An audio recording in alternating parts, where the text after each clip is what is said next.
Bonjour à tous et bienvenue à Rio de Janeiro dans mon petit chez-moi ambulant. Aujourd'hui, j'ai choisi un titre un peu choc. Il y a des raisons pour cela. Il y a une chose, alors je vous ai beaucoup parlé du monde physique depuis un mois, mais si vous regardez bien mes vidéos d'avant, eh bien je parlais énormément de la psychologie ou voire même des cycles qui animent le monde. Et c'est là que je vais vous plonger aujourd'hui avec cette caverne de Platon. Et j'ai fait un lien avec ce qu'il se passe aussi aujourd'hui. Quand on parle de guerre, eh bien tout simplement nous sommes à fond dans une caverne avec chacun qui voit ses projections sur un mur mais qui ne voit pas la réalité. C'est pour cela que j'ai intitulé cette vidéo avec des titres un peu chocs pour essayer de bien montrer du doigt les choses. Alors il y a une phrase que je dis souvent, ce qui se passe dans le grand se passe dans le petit. Ce qui veut dire quoi? Ce qui veut dire que quand vous avez un cycle, par exemple d'une année, eh bien vous avez le printemps, vous avez l'été, vous avez l'hiver. Quand vous avez un cycle de votre vie, ben, vous êtes un bébé, un adulte et puis un vieillard. Et puis ben, il y a aussi un cycle dans la journée, le matin, le midi, le soir. Il faut savoir que tout ce qui anime, toute l'énergie qui anime le début, que ça soit le bébé, le printemps, ou bien ce qui se passe le matin, eh bien c'est la même énergie qui anime les choses. Ça a des couleurs un petit peu différentes, mais au bout du compte, c'est la même chose. Donc ce qui va se passer sous nos yeux ébahis dans le monde autour de nous en ce moment, c'est exactement ce qui se passe aussi à l'intérieur de nous. Et ça, il faut vraiment le comprendre dans le sens où il faut vous projeter dans le fait que ce que vous voyez, c'est une projection de vous. Donc quand on vous parle d'une lutte, alors on parle de la Russie, on parle des États-Unis, on parle de l'OTAN, eh bien en fait ce sont des clans qui s'affrontent en observant des images qui sont projetées sur un mur, parce qu'ils n'ont pas une vision globale des choses et surtout ils veulent protéger des intérêts qui les mettent en sécurité. Eh bien c'est exactement la même chose dans vos vies. Vous avez des conflits à l'intérieur de votre tête qui ont été créés par des traumatismes quand vous étiez petit souvent, ou alors ça peut être dans votre ADN, il y a plein de possibilités qui existent. Et du coup, vous êtes aussi dans une caverne et vous protégez vos intérêts parce que vous avez peur que cela se reproduise. Voilà, c'est le principe de la psychologie taoïste ou bouddhiste ou autre, c'est simplement de comprendre cela. Alors, je suis Sébastien Lièvre, vous ne me connaissez pas trop sous mon angle lama bouddhiste, puisque ça fait 2 ans que j'ai passé 2 ans dans un temple bouddhiste Dzogchen. J'insiste sur Dzogchen parce que c'est un bouddhisme un petit peu spécial, ici à Rio de Janeiro, où j'ai étudié la gnose bouddhiste. Donc, j'ai pas fait plein de méditations, j'ai pas récité des mantras, j'ai étudié la gnose bouddhiste, c'est-à-dire la connaissance du monde dans la version bouddhiste. Ce que je vous explique, c'est depuis l'âge de 23 ans, je suis aussi dans la connaissance du monde dans la vision taoïste, qui pour moi reste la plus simple. Et aujourd'hui, j'ai quitté le temple, mais je garde ma vision taoïste et j'ai intégré cette vision bouddhiste parce qu'elle a des couleurs qui sont intéressantes. On en reparlera tout à l'heure quand je vous parlerai du samsara. Donc voilà, j'ai une vision qui va au-delà d'un côté scolaire, habituel, de tout ce que vous pouvez entendre. Et à chaque fois, j'essaye de me positionner sur le point le plus haut, c'est-à-dire au plus près, je dirais, d'une polarisation. Quand je vous parle du yin, quand je vous parle du yang, mais on pourrait parler de la liberté, de la prison, du mensonge, de la vérité, peu importe. On peut parler des Russes ou des Américains, c'est exactement la même chose. Mais j'essaye de me positionner un peu avant tout cela, où il va y avoir cette séparation du monde qui fait souffrir tout le monde, justement. Donc ce positionnement permet de sortir de la caverne de Platon. Alors, parlons de la caverne de Platon, puisque je vous ai promis que j'allais vous en parler. Nous sommes à peu près en moins 450 avant Jésus-Christ. Platon, c'est en Grèce, et la République, puisqu'en fait, il y a la République en Grèce à cette époque. Mais la République bat de l'aile, c'est l'oligarchie qui dirige toute la République. L'oligarchie, c'est tout ce qui est le système commercial, et c'est une lutte de pouvoir. Alors ça va se passer aussi à Rome, mais là nous sommes en Grèce avant Rome. Ce qu'il va se passer, eh bien, c'est que Platon va faire une description du monde qu'il voit et il va utiliser, il est un élève de Socrate. Socrate, c'est un grec aussi, c'est un philosophe grec qui vit à la même époque que lui, il est un petit peu plus vieux, et donc tout ce qui retranscrit notamment dans son livre La République, eh bien, vous parle de tout cela.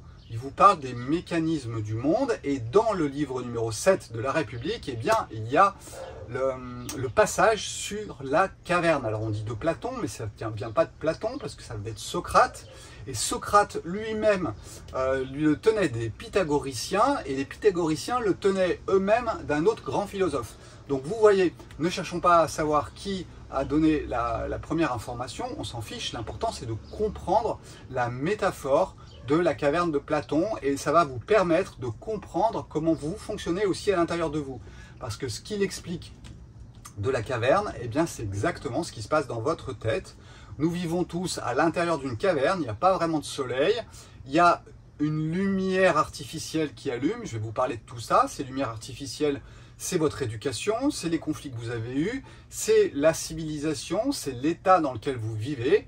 Ce sont les médias aussi, qui sont les lumières qui envoient des ombres sur un mur, et vous, vous êtes en train de regarder les ombres.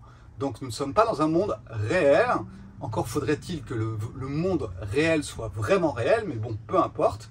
Nous sommes dans un rêve dans le rêve, si je peux dire. Il y a le rêve de la vie, quand on parle de Maya, c'est ça, c'est le voile, le rêve de la vie. Et puis après, il y a des sous-rêves qui sont créés par les États, par vous-même, par la télévision, par plein de choses. Voilà, il y a plein de possibilités. Mais comprenez comment ça fonctionne. Et là, vous voyez, j'essaye de vous positionner au-dessus de tout ça. Si nous sortons de la caverne, se positionner au-dessus de tout ça pour le voir, c'est sortir de la caverne, eh bien nous allons avoir le soleil autour de nous. Au début, ça fait vraiment mal aux yeux, parce que comprendre que nous sommes dans un cycle, que ce cycle, il a un temps donné, qu'il doit aller au bout de ce qu'il est, ça ne sert à rien de s'accrocher à ce qui était avant. De toute façon, c'est un cycle. Vous accrochez au printemps alors que vous êtes en plein été, ça ne sert à rien. Il faudra attendre le prochain printemps. Sauf que là, on parle de cycle civilisationnel et ça prend du temps, ça prend beaucoup de temps. Donc ne vous accrochez pas à ce qui était avant, essayez juste de sortir de la caverne. Pour votre psychologie, c'est le plus important et j'insiste dessus. L'enseignement que je vous donne sur Internet, il est fait aussi pour vous sortir de la caverne. Dans un premier temps, je vous sors au niveau physique, je vous fais comprendre qu'autour de vous, c'est du yin et c'est du yang. Que si vous êtes quelqu'un de très colérique, d'agressif, eh bien mettez-vous aux légumes. Et puis si vous êtes trop gentil, trop plein d'amour, eh bien mettez-vous à manger un petit peu de viande et ça vous rééquilibrera. Voilà, il n'y a pas de bien, il n'y a pas de mal, il y a juste deux énergies qui nous animent et qui créent ce que l'on est. Revenons à la caverne de Platon. Donc dans cette caverne, eh bien il y a des hommes qui sont enchaînés. Et ces hommes enchaînés, eh bien ils regardent un mur, des ombres qui bougent. Ces ombres qui bougent, ce sont les représentations qu'ils ont du monde. Or, si vous regardez un petit peu, donc je vais vous laisser l'incrustation, je pense, tout le temps. Si vous regardez derrière, eh bien, il y a des lumières qui sont envoyées pour créer les ombres. Et ces lumières, c'est quoi? Eh bien, ce sont tous les systèmes qu'on vous impose. Donc, il y a ceux-là. Il y a tous les systèmes que vous vous imposez vous-même. Alors, par votre éducation, c'est ce qu'on vous impose. Par je dirais l'école par exemple, c'est aussi imposé. Quand on vous impose une histoire de France, eh bien c'est imposé par le système, par l'État. Quand on vous parle de votre éducation, eh bien ça ce sont vos parents qui vous l'ont imposé. Quand on parle d'un côté plus civilisationnel, là on est plus sur une forme de vie en France par exemple, qui va bien sûr pas être la même que si c'est au Maroc, pas être la même que si c'est en Italie, elle est spécifique globalement à la France. Et puis vous avez aussi ce qui est projeté par le petit écran, donc tout ce que vous regardez à la télé, Twitter, toutes les informations, tout ça c'est aussi un projecteur qui envoie des ombres, et surtout tous ces systèmes ne vous feront pas sortir de la caverne. Parce que c'est arrangeant d'avoir des gens qui sont à l'intérieur d'une caverne, qui ne savent pas la vérité. Et comme ça, on peut leur montrer plein de dessins et puis ils vont suivre ce qu'on a à leur faire suivre. Donc moi, je suis pas spécialement quelqu'un qui veut tout casser, non, je vois ce qui est, je vois le cycle qui est en cours, je vois ce qui se passe en ce moment. Je suis ni haineux à l'intérieur, ni j'ai des émotions fortes qui montent en moi. Moi, j'essaie juste de vous parler de ce que je vois. Et c'est exactement la même chose que je fais quand je vous parle du monde physique, quand je vous parle de la santé, quand je vous parle d'utiliser du charbon actif ou autre. Et bien c'est exactement la même chose. Je vous partage ce que je vois, sans dire si c'est bien, sans dire si c'est mal. C'est juste que oui, on nous enferme dans une caverne et on nous projette un monde virtuel. Et avec l'informatique, c'est vrai que ça n'aide pas beaucoup. Voilà. Donc comprenez le principe. Si vous continuez à vivre dans la caverne, eh bien, vous allez continuer à vivre ce qu'on vous projette. Vous n'êtes pas le maître de votre vie. Et en plus, le soleil ne peut pas rentrer à l'intérieur de vous. C'est ce que je vous explique en psychologie. Vous pourrez faire beaucoup de techniques. Hein. Il y a des gens qui voient des psychiatres pendant 20 ans, mais quand on les rencontre, on se demande vraiment ce qui s'est passé et quel équilibrage il y a bien pu avoir. Donc, il y a des équilibrages qui existent, ils sont naturels, ils ne sont pas artificiels, ils ne sont pas liés à des techniques. Même si éventuellement, parfois, on peut utiliser des techniques. Ces équilibrages naturels psychiques, ils existent en dehors de la caverne. Dans la caverne, c'est quasiment impossible. C'est impossible, pourquoi? Parce que chacun est dans des projections. Donc en fait, on est dans les rêves, des rêves, des rêves, et en fait, on est toujours enfermé.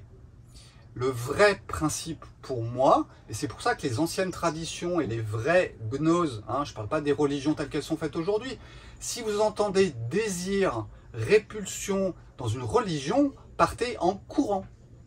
Ce n'est pas une vraie religion, ce n'est pas une vraie gnose qui vous apprend comment fonctionne le monde et qui fait qu'ensuite vous allez vous comporter comme un être humain responsable qui va aller là où la vie l'emmène. Parce que le principe, c'est que la vie nous traverse et avec nos couleurs, eh bien, on va manifester cette énergie de la vie. Et non pas l'énergie de tout ce qu'on projette et tout ce que j'essaye d'être, mais en essayant de coller aux images qui sont devant moi. Quand je vous parle du design humain, c'est très important de comprendre que ça vous permet d'intégrer votre individualité. Non pas tout ce qu'on vous a projeté, mais ce que vous êtes dans votre programmation. S'il y a de l'astrologie, s'il y a du yiking, s'il y a les centres d'énergie, s'il y a du yin et du yang, c'est pas pour rien. Ça a regroupé toutes ces techniques-là. Et ces techniques, elles sont reliées à des choses fondamentales. Je ne suis pas en train de vous parler de projection, c'est un fondement. Je vous parle beaucoup du yin et du yang parce qu'il suffit, c'est simple à observer. Voilà. Le yin et le yang, ça vous permet déjà de faire un grand pas hors de la caverne. Alors au début, c'est un peu difficile parce qu'il va falloir comprendre qu'il n'y a pas de bien, il n'y a pas de mal. Et ça, comprendre qu'il n'y a pas de bien, il n'y a pas de mal, ça devient très difficile. Par contre, si je vous dis il y a de la construction et de la destruction, ok, vous allez comprendre que des fois, eh ben oui, il faut détruire pour reconstruire et qu'en plus, ça fait partie des cycles. Donc si nos civilisations vont peut-être vers une destruction, eh bien ça fait partie du cycle. Et je pense qu'aujourd'hui, quand on voit le monde tel qu'il est dans sa matière et dans sa matérialité, eh bien il se passe des choses autour de nous en termes d'énergie qui créent ce mouvement-là. Et vous ne pourrez rien y faire. La seule chose que vous pouvez faire, c'est le vivre différemment. Et pour le vivre différemment, il ne faut pas rester dans la caverne. Vous pouvez rester dans la caverne, d'accord ? Mais vous le vivrez comme certaines personnes veulent que vous le viviez. Mais si vous voulez vivre les choses d'une façon différente, dans une grande paix intérieure, parce que c'est vraiment sur cela que j'insiste pour vous expliquer à quoi ça sert de voir le monde en dehors de la caverne, c'est juste qu'il y a un moment, il y a des rééquilibrages naturels qui se font, et oui, quand on se met au soleil, eh bien, on synthétise de la vitamine D. Et puis, si on ne va pas au soleil, il faut prendre de la vitamine D artificielle. Et vous pensez que la vitamine D artificielle va agir exactement comme une vitamine D naturelle? Non. Nous ne sommes pas Dieu. Et ce que Dieu a créé, la façon dont il a créé, c'est hyper difficile de le reproduire. En plus, ça change tout le temps. Chaque minute, chaque mois, il y a plein de choses qui varient en permanence autour de nous. Et c'est une mécanique qui n'est pas créée par un humain. Donc du coup, croire qu'on peut faire comme Dieu, c'est se mettre le doigt dans l'œil. Voilà. D'accord? Et puis être encore un peu plus aveugle. Moi, ce que j'essaye de vous exprimer, c'est de sortir de tout cela.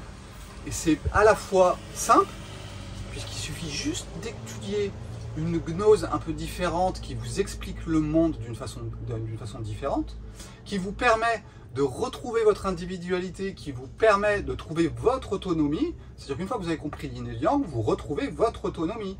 Vous pouvez vous soigner beaucoup plus facilement sans personne, et où que vous soyez sur la planète, parce que le yin et le yang, c'est pas que la Chine. La Chine, c'est des noms qu'ils ont donnés à ces deux énergies, mais vous retrouvez ce nom-là, Inca, aussi en Amérique du Sud. Donc ce principe-là, il est primordial, et où que vous soyez sur la planète, vous pourrez l'utiliser. C'est ça l'autonomie. Donc l'autonomie, l'individualité, qui permet à un être humain de vivre profondément en paix dans ce qu'il a à faire. Puisqu'en fait, ensuite, vous avez votre programmation dans ce que vous êtes capable de faire. Voilà, on n'est pas tous une Formule 1, on n'est pas tous un buggy. Nous sommes tous différents, avec des qualités, avec des possibilités, entre guillemets, de défauts, mais ce sont juste des déformations parce qu'on peut avoir peur. Et tout cela, c'est tout ce que je vous explique pour que vous puissiez, vous ayez des billes pour sortir de la caverne. Parce que rien que commencer à apprendre cela, c'est déjà sortir de la caverne. Personne ne vous l'a jamais dit et personne ne vous le dira. Donc je ne sais pas si c'est l'époque qu'il y ait beaucoup de personnes qui comprennent ce genre de choses, mais en attendant, c'est mon rôle à moi, Sébastien, de le partager. Et ensuite, le recevra qui pourra le recevoir, et dans son chemin à lui, c'est pas moi j'ai pas de but du tout. J'ai juste à vivre ce que je suis. Et c'est ce que je fais dans ces vidéos, où je vous parle bien sûr du monde concret physique parce que ça vous aide. Mais comprenez une chose, c'est que vous pouvez encore plus vous aider en sortant de la caverne. Parce qu'une fois que vous êtes sorti de la caverne, vous pouvez étudier tout ce qui est en dessous et dans la complexité des choses. Mais avec la clé, et souvent je vous parle de labyrinthe parce que toutes les technologies, toutes les connaissances sont des labyrinthes, ça ne veut pas dire que c'est faux, c'est juste une complexité extrême. Eh bien vous avez une clé qui s'appelle la gnose taoïste par exemple, c'est la plus simple. Et puis, vous pouvez aller dans tous les labyrinthes avec votre clé. Et si chacun pouvait commencer sa vie en ayant appris ce genre de choses, eh bien, ça permettrait d'avoir des êtres humains qui fonctionnent d'une façon différente. Alors, je ne veux pas changer le monde. Encore une fois, c'est connaissance du monde de Sébastien. Et moi, je ne fais que partager ce que j'ai vécu. Donc, je partage avec vous aujourd'hui. Et je fais mon job. Voilà, c'est comme ça un petit peu que je vois les choses. Et je n'ai aucun but. Moi, ce que j'essaye, c'est de partager ma façon de vivre, comment je vois le monde et qu'est-ce que ça a créé chez moi. Alors j'avais certaines programmations dans ma matrice qui me permettent de plus facilement ne pas être influençable. Chacun a ses côtés positifs, hein. Moi c'était le mien, donc du coup vous ne pouvez pas me mettre dans un groupe, c'est impossible. Je peux pas. Je fonctionne généralement seul, c'est ce qu'on appelle les réalisateurs solitaires dans le bouddhisme. Donc vous avez ceux qui passent par les branches et les écoles, etc. Et vous avez ceux aussi qui apprennent tout seuls.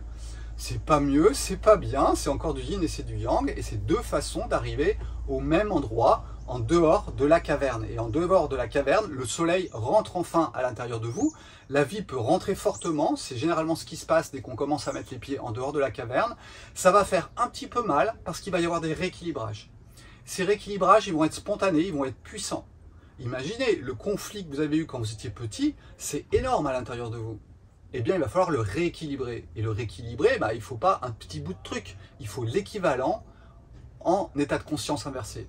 Tout cela, je vous l'explique dans l'enseignement que je vous donne. Et je vous l'explique aussi un petit peu dans les vidéos, mais c'est difficile de tout dire tout le temps. Moi, j'essaie de prendre des petits bouts à droite et à gauche et d'essayer aussi de vous intéresser et pas de vous parler que de psychologie. Parce que vous allez me dire, ah c'est bien gentil Sébastien, mais j'y arrive pas. Bon, ok, on continue, on parle du monde physique et petit à petit, l'air de rien, ce que je fais, c'est que je vous emmène petit à petit en dehors de la caverne. Parce que quand je vous parle de l'effet yin ou de l'effet yang de quelque chose, c'est déjà sortir de la caverne. Voilà, donc cette caverne de Platon, elle existe aussi chez les bouddhistes. Sauf qu'elle s'appelle le samsara. Le samsara, c'est les tamkas. Si vous connaissez ces grandes tapisseries bouddhistes où vous avez un petit peu comment et le monde est fait, eh bien au centre, vous avez le centre de l'enfermement avec le désir, la répulsion et l'ignorance. Donc l'ignorance, c'est ce que moi j'essaye de partager, c'est de la connaissance. Donc c'est vous faire sortir de l'ignorance, de toutes ces projections. Et puis ensuite, j'essaye de vous expliquer que oui, si vous désirez, que oui, si vous rejetez, eh bien vous vous enfermez avec des ombres et vous êtes dans la caverne. J'ai pas dit qu'il fallait tout accepter, j'ai bien dit qu'il fallait trouver une paix profonde et agir tel que l'on est dans une paix profonde. Même s'il y a des vagues, hein, je n'ai pas dit que j'étais parfait, moi aussi j'ai des vagues, d'accord? Mais à l'intérieur, c'est tranquille. Et c'est vraiment ce à quoi je vous invite, c'est à trouver cette grande tranquillité à l'intérieur de vous qui vous permet de vivre le monde avec toutes ses couleurs et tout ce qui s'y passe, en restant tranquille. 98% du temps, 2% vous avez des vagues, d'accord? Mais comprenez bien comment cela fonctionne. Et ce n'est pas en continuant de regarder des ombres qui sont projetées, qu'elles soient reliées à vous-même, qu'elles soient reliées aux générations d'avant, qu'elles soient reliées à ceux qui ont le pouvoir et à l'oligarchie qui nous projette des images, eh bien, vous n'allez pas sortir de la caverne et vous allez lutter contre un système qui vous la lutte et le rejet de quelque chose. Donc vous continuez d'ensemencer le fait d'être enfermé. C'est vraiment très intéressant au niveau du bouddhisme, c'est assez simple à comprendre. J'ai une partie d'ailleurs dans l'enseignement qui parle de ce rapport entre le bouddhisme et puis la caverne de Platon. Mais c'est intéressant de comprendre que les bouddhistes et le Bouddha, qui d'ailleurs date de la même époque que Platon, c'est pas un hasard sûrement, il y a quelque chose qui s'est passé à ce moment-là, où on a des personnes qui nous ont donné certaines vérités, et puis maintenant on en fait ce qu'on en peut. Voilà. Il y a certaines personnes qui le retransmettent, ça permet de ne pas perdre les informations, et sinon on les retrouverait, parce que automatiquement on peut retrouver par soi-même les choses, puisque tout est aussi à l'intérieur de nous, il suffit juste de regarder. D'accord? Donc voilà ce que j'avais à vous dire pour aujourd'hui. On se retrouve bientôt pour une autre vidéo, je ne sais pas sur quoi elle sera, mais pour aujourd'hui c'est terminé. À bientôt, bon week-end, je pense que je posterai cette vidéo demain, on sera samedi. Et puis n'hésitez pas à me poser des questions, n'hésitez pas à interagir avec moi, et n'hésitez pas à vous abonner pour avoir la suite des histoires des Grecs, ou bien des bouddhistes, ou bien des taoïstes, parce que ce qui est intéressant, c'est que quand on connaît une bonne base, eh bien on peut aller dans tous les labyrinthes, c'est vraiment pas un problème, on a toujours la clé pour en sortir. Ciao ciao, bye bye, et puis à bientôt.